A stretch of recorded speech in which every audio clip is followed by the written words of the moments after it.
Բարև ձեզ հարգելի հեռուստադիտողներ, Եվրոմեդիայի տաղավարում զրուցելու ենք ազգային ժողովի Հայաստան խմբակցության պատգամավոր Արտուր Խաչատրյանի հետ։ Պարոն Խաչատրյան, շնորհակալ եմ հրավեր ընդունելու համար։ Սիրով։ Պարոն Խաչատրյան, բնականաբար պետք է խոսենք ինչ է կատարվում եկեղեցու շուրջ։ Մենք տեսանք նախորդին փաստորեն առանց այսպես տանտիրոջ թույլտվության 7 վերք եկեղեցու մասն է խոսքը, այս պահին կալանավորված Միքայել Սրբազանը ապօրինի բանտում է գտնվում, բայց տեսնանք, որ մյուս եպիսկոպոսները այդպես մեծ հաճությամբ եկան Նիկոլ Փաշինյանի համար պատարագ մատուցեցին։ Նախորդին տեսանք ինչ կատարվեց, ԱԱԾ-ն եկել էր, այնտեղ ստուգումներ անցկացրեց, եկեղեցին անգամ կապարը կնքեցին։ Այս իրադարձությունները, ինչ են ցույց տալիս, նախ Գյումրիում ի տարբերություն մյուս տեղերի նկատեցին, որ հակազդեցությունը ավելի շատ էր, ու որքանով է ԱԱԾ-ի գործառույթների մեջ մտնում այս եկեղեցին ուսումնասիրելը, փակելը, ինչ էր սա։ Նախ սկսենք նրանից, որ 7 վերքում Կիրակի օրը Սուրբ եւ անմահ պատարագ չի մատուցվել։ Պատարագը ունի իր տրամաբանությունը, իր կանոնները եւ ցանկացած շեղում ապստում է, որ դա պատարագ չի։ Դա եղել է կռապաշտական ինչ-որ մի ծես։ Նույն հաջողությամբ ինչ-որ կղզու վայրենի շամանները կարող են թրվռալ, գորգորալ, դա չեք կարող կոչել պատարագ։ Եթե պատարագի ժամանակ զեղչվում է Վեհափար Հայրապետի անունը, եթե զեղչվում է թեմի առաջնորդի անունը, կրկնում եմ, դա պատարագ չէ։ Դա կռապաշտ վայրենի ինչ-որ մի ծես էր։ Սա գրաքննություն չէ, պատարագը գրաքննելու, ինչը այսպես որպես այդպեսին աննախադեպ է կարելի ասել։ Սա բռնակալություն է։ Սա ուղղակի բացահայտ, միահեծան, ցինիկ բռնակալություն է, եւ այս ցինիզմի, այս բռնակալության պայմաններում ես անկեղծ զարմանում եմ, որ դուք տվեցիք նաեւ երկրորդ հարց։ Արդյոք ԱԱԾ-ն իրավունք ունի։ Ժողովրդավարական երկրներում ԱԱԾ-ն պետք է զբաղվի ազգային անվտանգության ապահովմամբ։ Մեզ մոտ ԱԱԾ-ն, ինչպես նաև մյուս իրավապահ մարմինները դարձել են քաղաքական իշխանությունների քաղաքական պատվերներ կատարող։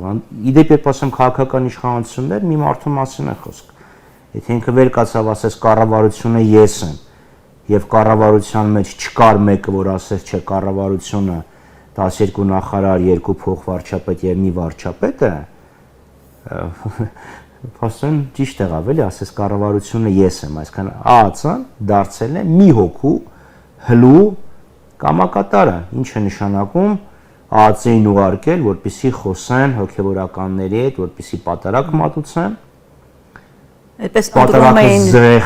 ընտրում էին եպիսկոպոսներից ով է այդ օրը պատրաստ։ Այսինքն պատարագը վերածեն կռապաշտ ինչ-որ մի ծեսի,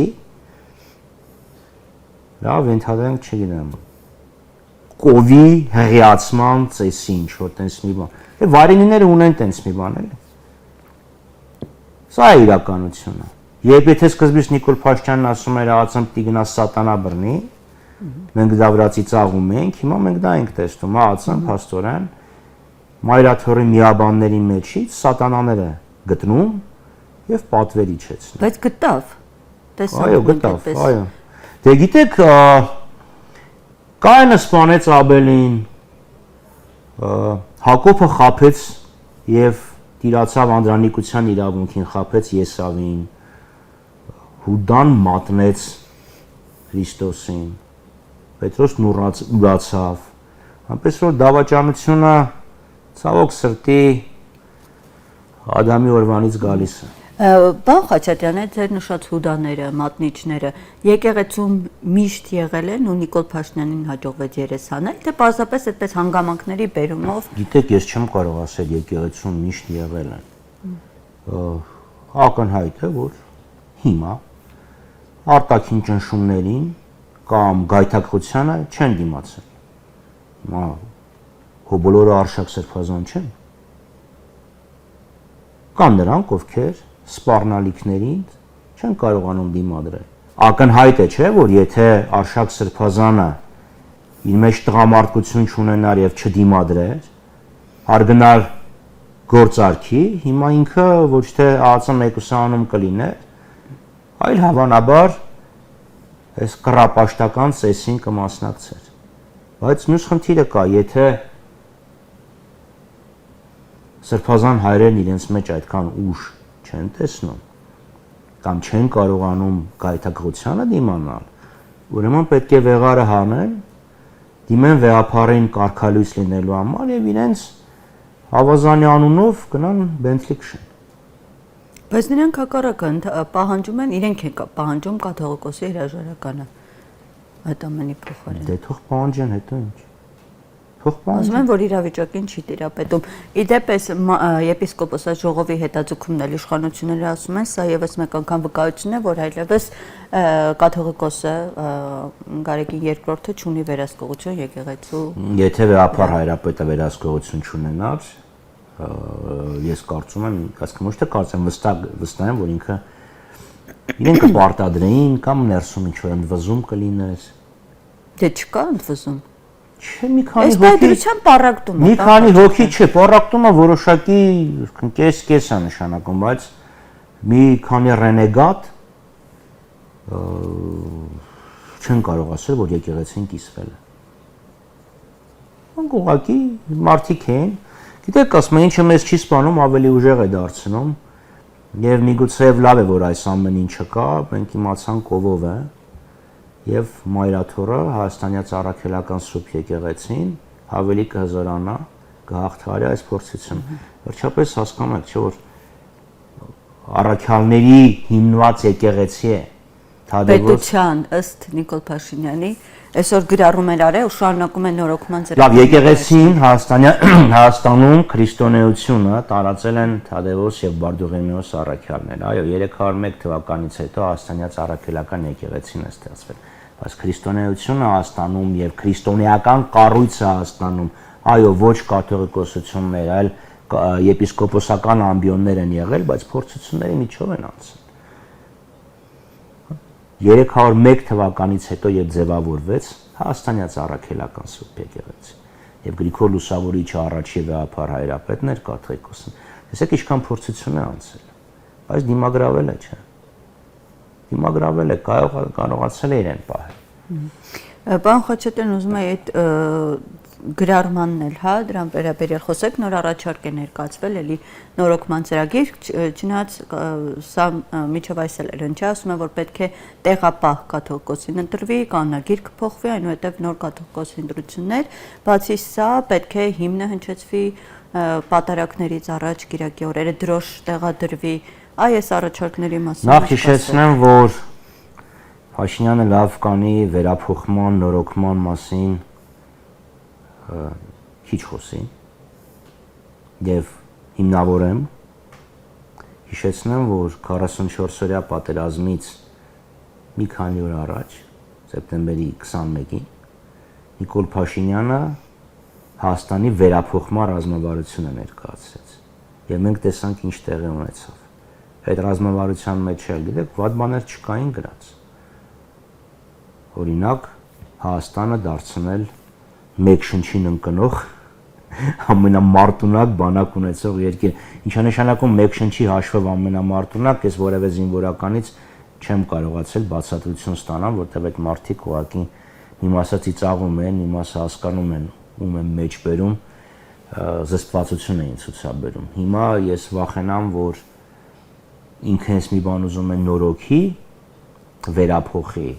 մոտեցնում է դեպի կործանման։ Համար լավ կանի զսպի այդ գայթակղությունը։ Երկրորդը Հայաստանի Հանրապետությունում եկեղեցին եւ պետությունը անջատ են։ Հետևաբար աշխարհիկ իշխանության ներկայացուցիչը իրավունք չունի եկեղեցու վերափոխման մասին դատողություններ անել միգուցե ունի, բայց դա ամրապնդել գործողություններով իրավունք չունի։ Պարոն Խաչատրյան, պետք է քաղաքական զսպվածություն անի։ Հիմա Նիկոլ Փաշինյանը առաջ հաստված մի քանի ամիս հետո, որ դառնա, ենթադրենք, լրագրող Նիկոլ Փաշինյան, կարող է իր դատողությունները անել։ Ոչ ոք չի խանգարում։ Վերջը մեր մոտ, մեր ժողովրդի կյանքում եկեղեցին ինքը զուտ աստվածաբանական հոգևոր կառույց չի, դա մեր ժողովրդի Հիմա ինք ասում է, ես որպես եկեղեցու հետևորդ եմ զավակեմ։ Դե ինձ հետաքրքիր է, այս եկեղեցու զավակը օրինակ մինչև վերջերս պատարակների գնում էր։ Իր կողմնակիցները։ Դե գուցե գնացել է չի հանրայնացրել։ Գիտեք, մարդ, որը հանրայնացնում է հեծանիվ գնալը եւ ձվածեղ էփելը, վստահեցնում եմ կհանրայնացնել նաեւ եկեղեցի գնալը։ Իր հետի մարդիկ, որ սենց երկրի մի ծայրից մյուս ծայրն են գնում,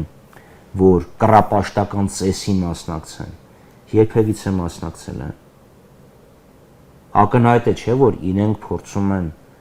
իրենց կռապաշտական ծեսը քաղաքական պերֆորմանսի վերածել։ Եվ պետք չի էլի ներկայանալ որպես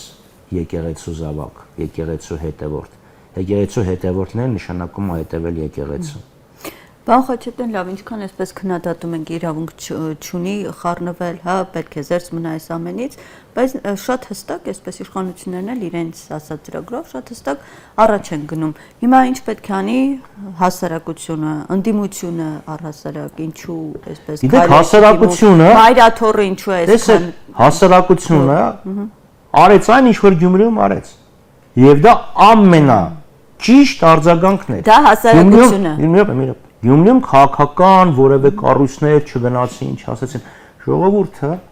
ինքը վեր կացավ եւ աջակցեց եկեղեցուն։ Իսկ ընդդիմությունը, պարոն Խաչատրյան, ուր էր այդ օրերին, օրինակ, երբ որ այսպես Փաշինյանը հերթով շրջում է։ Կրկնում եմ, ընդդիմությունը, քաղաքական ընդդիմությունը, քաղաքական գործառույթ ունի, բայց ես ինչ եմ ձեզ ուզում ասել։ Գյումրեցիները իրենք ինքնակազմակերպված, իրենց մտոք եւ սրտով առաջնորդվելով մերժեցին։ Գիտեք, չէ՞ որ օրինակ 7 վերք եկեղեցում երևի կամավորը գնացած, չգիտեմ, մի բուր մարդիկ են եղել։ Բերված մարդիկ են եղել, պետական հաստատությունների աշխատողներ են եղել, որոնք կրկնում եմ, եթե մանկապարտեզի վարիչը կամ դպրոցի տնօրենը կամ ամբուլատորիայի գլխավոր բժիշկը ամեն կիրակի պարտաճանաչ կամ լավ գոնե ամիսը մի անգամ չեր մասնակցում պատարակների,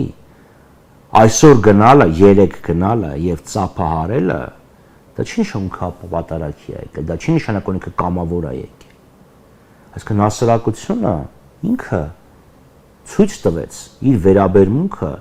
այս եկեղեցու դեմ արշավանքին։ Եվ ստեղ բերել ասել իսկ ինչ պետք է անեն ընդդիմադիր ուժերը։ Այո։ Ընդդիմադիր ուժերը, այդպես միայն գրառումներ, հա։ Ընդդիմադիր ուժերը, իրոք, այտենց մենակ հայով ճիշտ չի խոսեն, որովհետև ընդդիմությունը շատ կա իհարկե, որովհետև Նիկոլ Փաշինյանին շատ-շատերը չեն սիրում, դա չի նշանակում, որ բոլորը բոլորի անունից կարող եմ խոսել։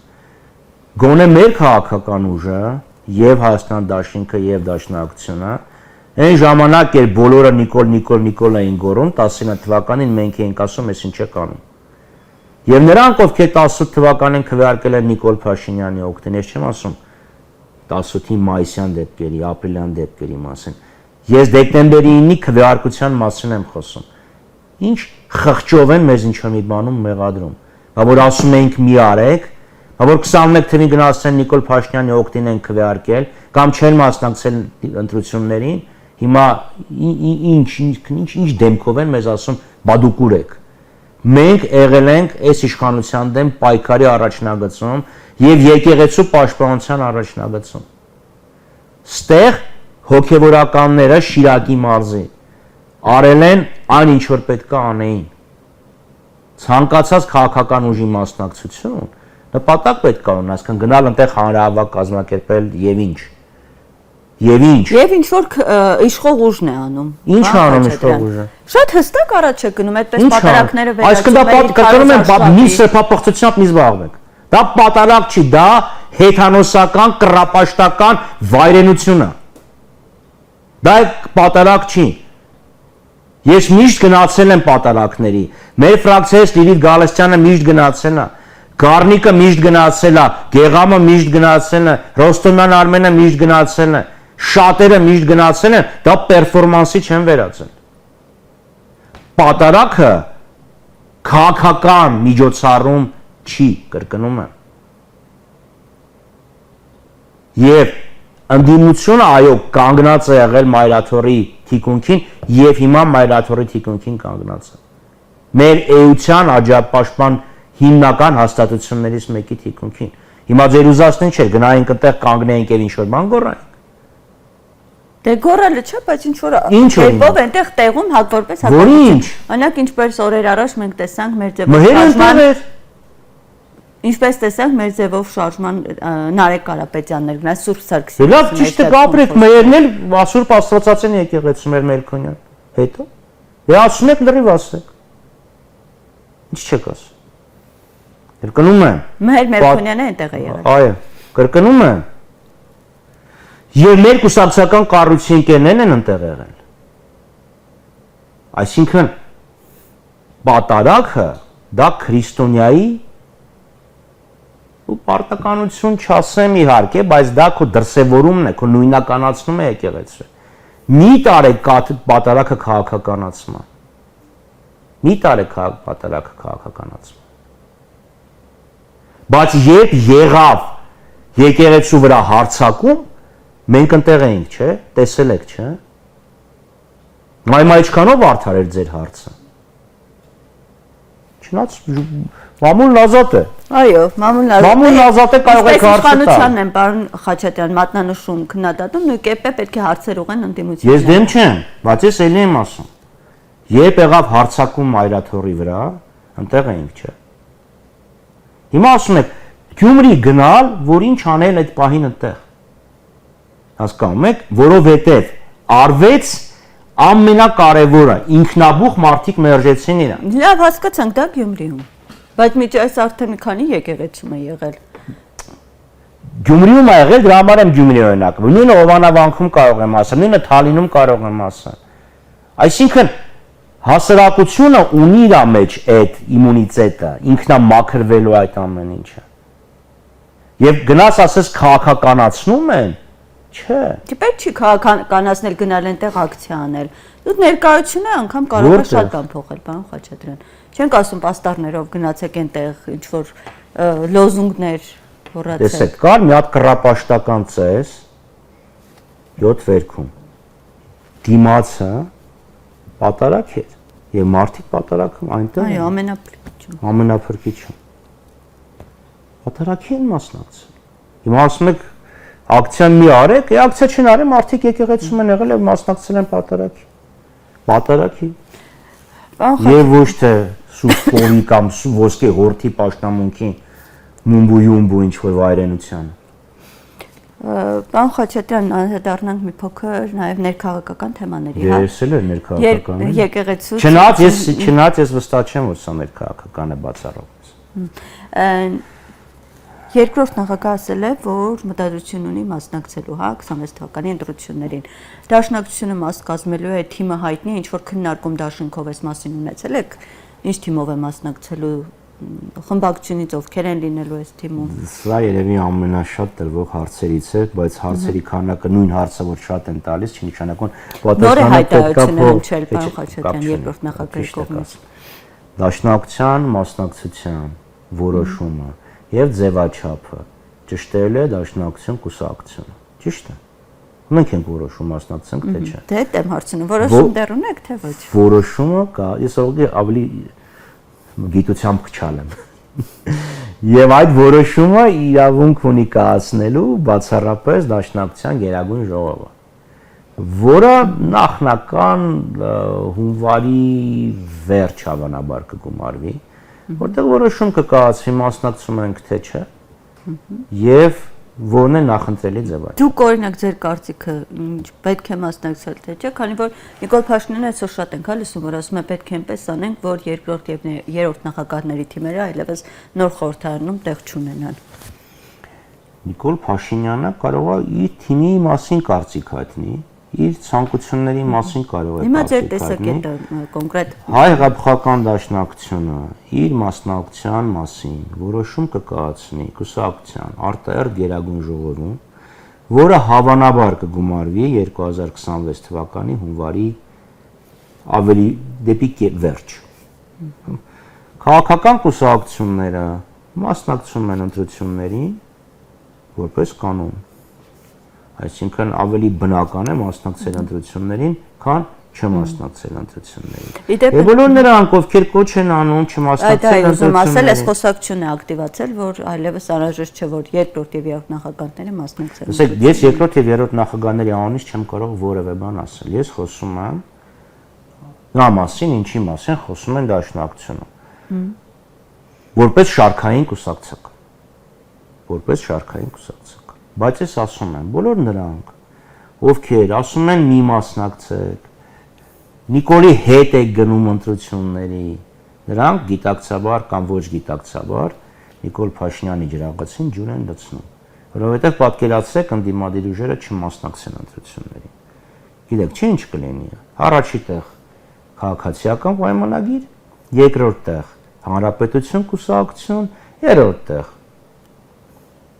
Արման Բաբաջանյանի կուսակցությունը։ Հանուն հանրապետություն։ Այդ դրանից եւ ինչ սիրել ամերաշխության մթնոլորտում կխոսեն շունիկների եւ փիսիկների իրավունքների մասին։ Բարի եւ անշարժ մի օրենք։ Այսինքն են մարդիկ, ովքեր ասում են մի մասնակցել, դա է իրանց երազած ապագա խորհրդանը։ Մյուսը, եթե որևէ քաղաքական ուժ ինքը իր մեջ ուժ է գտնում, վստահություն ունի, որ ինքը կարող է մասնակցել եւ հաղթել, իրան ինչելով է մասնակցում։ 21 թվականին 26 ու քաղաքական կուսակցություն եւ դաշինք է մասնակցել ընտրություններին, որից առնվազն 20-ը դիրքավորվում էին որպես ընդդիմադիր։ Մենյուն ընտրությունը շատ մեծ էր։ Այդ մարդիկ, ովքեր խոսում էին, թող մասնակցեն կամ մասնակցել են եւ ձայն տանեն։ Այլապես գիտեք ինչ է նշանակում, ոնց որ դուք ասեք թող մնացած բոլոր լրատվական գործակալությունները չմասնակցեն եւ Եվրամեդիան կտիրանա ուրեմն լրատվական դաշտի 80%-ին ենթադրենք։ Ազնիվ կլինի կամ թող օրինակ չմասնակցեն, ինչ ասեմ, Երևան Today, Երկիր.am, News.am, Մամուլ.am եւ մնացած բոլորը ասեն, իրանք ասեն թող օրինակ Եվրամեդիան չմասնակցի։ Դες դա դուր կգա։ Դա տրամաբանական չի։ Պետք է լինի արդար մրցակցություն։ Կանխվեն բոլոր ընտրախախտումները, բոլոր վարչական ռեսուրսի օգտագործումը։ Ընդդիմադիր ուժերը պետք է հասկանան, որ խոշոր բլոկներով նոր հնարավոր կլինի կամ ինչ որ բլոկերով հնարավոր կլինի հասնել հաջողության։ Փոքր կուսակցությունները, ովքեր չասեմ շանս չունեն, էլի, այսինքն իրանք կարծում են, որ ունեն, բայց իրականում չկա այդ հավանականությունը, կամ թող միավորվեն, կամ ուղղակի չնպաստեն ուրեմն ընդդիմադիր ձայների փոշիացմանը։ Այն ինչ որ իդեպ ցավոք սրտի տեղի ունեցավ 21 թվականին։ Նիկոլ Փաշինյանը հավաքել էր 53.8 թե 53.9%։ Այսօր խորհրդանում 2/3 ունի։ Այդ ընդդիմադիր մենք ենք իրական ընդդիմությունը, այ դրանց շնորհիվ։ Հիմա դա պետքա կանխել։ Փոշիացման խնդիր։ Այո։ Որովհետև ես անկեղծորեն կարծում եմ, որ Գյումրիի էֆեկտը ամենահավանական սցենարն է։ Ես շատերը վաղաշաբաթի դեպքում էլ էին ասում հնարավոր է դա։ Տեսեք, վաղաշաբաթում ուղղակի այն երկրորդ մեծ ուժը ցավոք սրտի չկարողացավ այդքան ձայն տանի էլի։ Բայց մյուս խնդիրը վաղաշաբաթը նայենք, չէ՞։ Վաղաշաբաթում ինչ տեղի ունեցավ։ Ընտրություններից առաջ փոխեցին վաղարշաբաթ խոշորացված համայնքը։ Խոյ համայնքը։ Խոյ համայնքը միացեցին, որովհետև եթե չլիներ այդ միավորումը վաղարշաբաթ համայնքում, Էջմիածնի քաղաքում հիմնականում, ակնհայտ է, որ արդյունքները ուրիշ կլինեին։ Հիմա համապետական ընտրություններին ինչ են անել։ Չնայած դա էլ մենակ Հայաստանում դա առաջանք, դա չի արվել։ Կարծեմ Ջերիմենդերին բանակոչում է։ Երբ դու փոխում ես տեղամասերը քո անցնելու հավանականությունը մեծացնելու համար։ Եվ ամենակարևորը չլսել նրանց, ովքեր ասում են, իմաստ չունի, շանս չկա, ոնց են ասում, սուդյան ծախածա խաղը տված է, հա, Դրանով իրանք նպաստելու են նրան, որ Նիկոլ Փաշինյանը վերընտրվի։ Իսկ այդ միավորումը ոնց եք պատկերացնում, դուք նշեցիք, ասացիք բլոկ, խոշոր ուժերը բլոկներով։ Ես ինչ հասկանում եմ, ուժերը, ովքեր չեն կարող, ասեն ռեալ իրանց հավանականությունը շատ ցածր է։ Իրանք պետքա գան ինչ-որ մի բլոկ ստեղծեն։ Որովհետև մարդիկ էին էլի, ասում գվերադառնան 21 թիվ։ Կոկորդ էին ճղում, ինչ-որ գեղեցիկ անուններ էին ընդդիմադիր կցում իրանց եւ ինչ հավաքեցին 15000 ձայն։ Այդ 15000-ից 9000-ը գնաց Նիկոլ Փաշինյանին, մնացածը ընդդիմության։ Հիմա լավ կլիներ, չէ՞ որ չմասնակցի։ Անուններով կարող ենք ասել էլի։ Մասնակցելով, լինելով ընդդիմադիր, մասնակցելով, իրանք նպաստեցին, որ Նիկոլ Փաշինյանը այսօր խորհրդարանում ունի 2/3։ Եվ դրա համար պետք է դա հաշվի առնեն եւ 26-ին նույնիսկ մեղմեն ամբիցիաներ։ Պարոն Խաչատյան եւ Ես կներեք էլի Քրիստինա ջան 1000 ներողություն։ Եթե շեմը 4%-ը մարդ հավաքում է 3 ու 9, լավ հասկանում եմ, ինքը ռեալ շանսեր ուներ, բայց եթե շեմը 4%-ը դու հավաքում ես 0.4%, դի հասկանաս էլի որ դե լավ էլի։ ու նաև ցանկանամ խոսենք թեև այս թղթերի մասին բանակցային շատ խոսվեց Պարոն Խաչատրյան Նիկոլ Փաշինյանը ասում է որ այս թղթերը նաև որոշ դեպքերում կարող են ընդཐུպ միջազգային հարթակում Հայաստանի համար անվտանգային ինչ-որ խնդիրներ առաջացնել ու մի շարք այսպիսի հայտարարություններ դե ազգային ժողովում է հնչել բայց այդպես որպես այդպիսի մեկնաբանություն չեղավ դուք հրապարակեցիք ձեր էջումքի վեստը Այ ինչու հենց Ես իմ գրքում ավելի շատ բան եմ հրապարակել, քան ինքը եւ քիվեսնը դեռ չի հաշված։ Ինչ տվեց այս հրապարակում, ինչու այս փուլում ու ում էր սա ձեռնտու իշխանությունը, թե ընդդիմությանը, ով շահեր։ Կարծում եմ ինքը հույս ուներ, որ իշխանությունը կշահեր, բայց այնքան կոպիտ, այնքան անտաղանդ էր այդ ամեն ինչ արած, որ վստահ եմ, որ իշխանությունը դրանից պարտվեց։ Առաջինը իրանք ասում էին քիվեսը չէին տպել, փոխարենը տպել էին իր ընտանեկան թերթում Մեղրի հետ կապված։ Այո։ Իր ընտանեկան թերթում տպված մի թուղթ, բառակույտ, որը իր ասելով իրեն էին փոխանցել Լևոն Տեր-Պետրոսյանի նախընտրական շտաբից 2008 թվականին, ինքն էլ նախընտրական շտաբում Ինչ չի եղել այդպիսի թուղթ, որ հրապարակվել է։ Կարող է եղել, ես չգիտեմ Լևոն Տեր-Պետրոսյանը Նիկոլ Փաշինյանին ինչա փոխանցել, բայց 1999 թվականին թվագրված ինչ-որ մի բան սկզբունքորեն չէր կարող լինել քիվեստի փաստաթուղթ, որտեղ քիվեստի 2001 թվականին ա եղել։ Երկրորդը Թուրքիայի ներկայացուցչության ստորագրությունը պետք է լիներ եւ այլն։ Անհավանականությամբ դա այն թուղթն է, որը Ալիևը խնդրել էր, որ Էսկուդերոն եւ Թեյլերը